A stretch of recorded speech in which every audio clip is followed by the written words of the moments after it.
Nomod 1 is a pretty standard aim map, but don't let the slow sections lull you. It likes to suddenly jump between low and high spacing. Those cross-screen jumps during the disc spikes aren't impossible, but they'll catch you if you're not locked in. Streams are broken into triples, so it's really more staying consistent with your aim than anything else. And if you're breaking things out there, don't worry, it's just another heart or combo.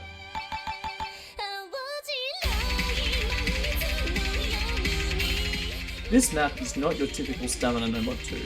The hardest part here is the acceleration and deceleration on the streams, and at 4 minutes long, it's a real endurance test. There are some 1-2 sections in the fillers before PIs that will catch even the better flow aim players off guard.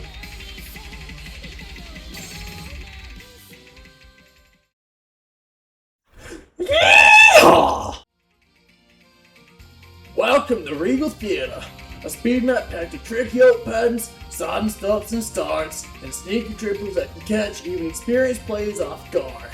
Don't underestimate it, patterns appear out of nowhere, so stay sharp and trust your finger control. Skill, brother!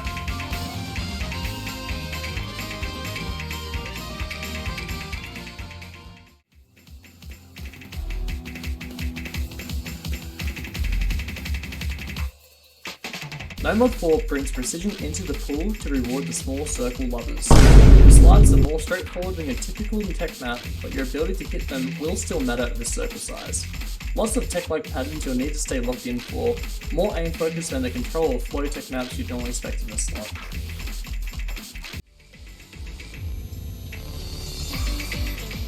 At first glance, Nomod 5 looks like a reading map, and the error rate does make it considerably harder. But this is also a genuine aim control test. There are a lot of patterns that flow weirdly and feel uncomfortable, so even if the reading feels fine, there's still plenty to deal with.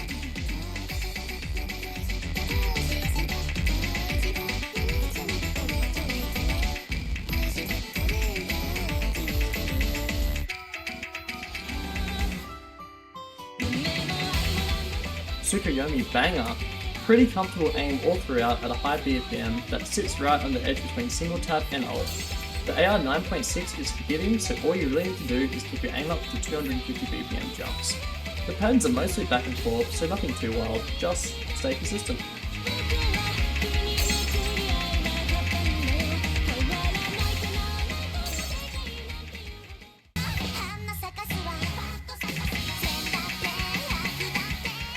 Hidden 2 is a breeding map at its core, coming from the many stacked patterns throughout. Your ability to tell the difference between what is and isn't a triple is going to matter a lot more here. There are also some aim patterns that are just genuinely uncomfortable, so don't sleep on the mechanical side of it either.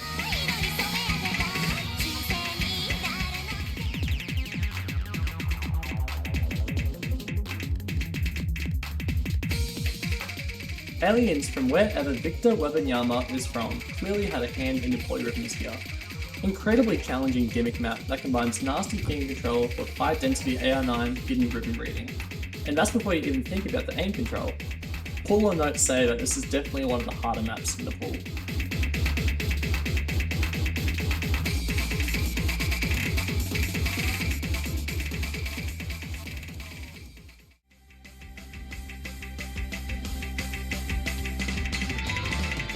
Please Stop the Music by Limonini takes a Hard Rock 1 slot, giving big jump aim map but with slides that will absolutely catch you if you're not focused on reading the AR10. It's a very consistent difficulty from start to finish, with no real safe sections. The Hard Rock 1 players will either lock in or fucking die.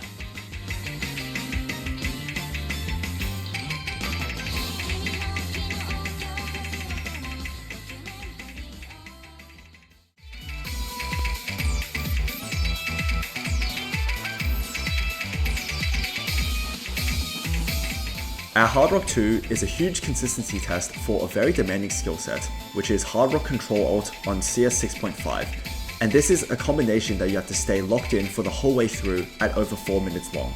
The control players will really have to make sure they don't fall asleep, as this map stays relatively similar in difficulty the whole way throughout. The puller notes of 4 question marks sums this map up perfectly.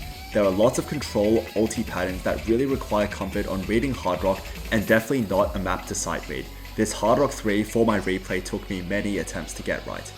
With rhythm changes, spacing changes, and high density due to CS 3.3 AR10 combination, this map is really challenging to consistently put up a good score on.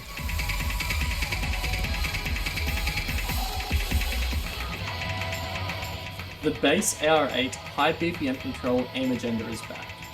DT1 has very consistent awkward angles throughout with some triple splashed in, making this a mechanical test more than anything else. If you can lock in and stay smooth with the aim, you should be fine. Paradiso Inferno by Sonia D'Angelo is a pretty classic DT2. Even I have a 99 on it, and I'm from the Stone Age. Featuring some short bursts at AR10, it's a pretty normal speed and light stamina check. It's about 255 BPM and it's only about 2 minutes. Even if you can't play that BPM, you can probably mash through it and get away with it. There's very few jumps in this map, and it's just a classic speed map for all of my left-hand players out there.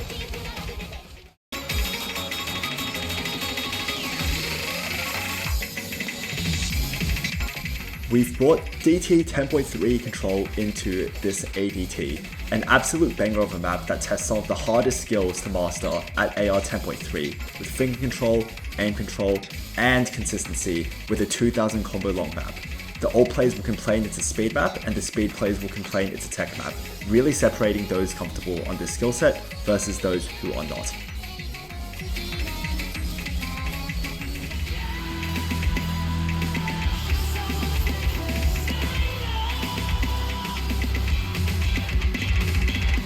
The 225 BPM speed map makes its way into the free mod 1 slot, but this time with a bit of a twist. Whilst the hardest part of the map is definitely the tapping, I definitely got caught off guard by the aim many times, so watch out for the jumps if you're a speed player. You will definitely think this is a jump map if you are a tapping player.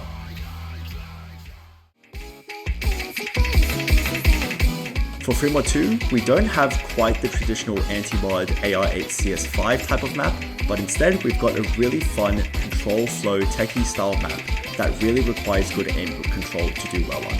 For me, this was a huge blast to play, and hopefully you guys find the map as fun as I did.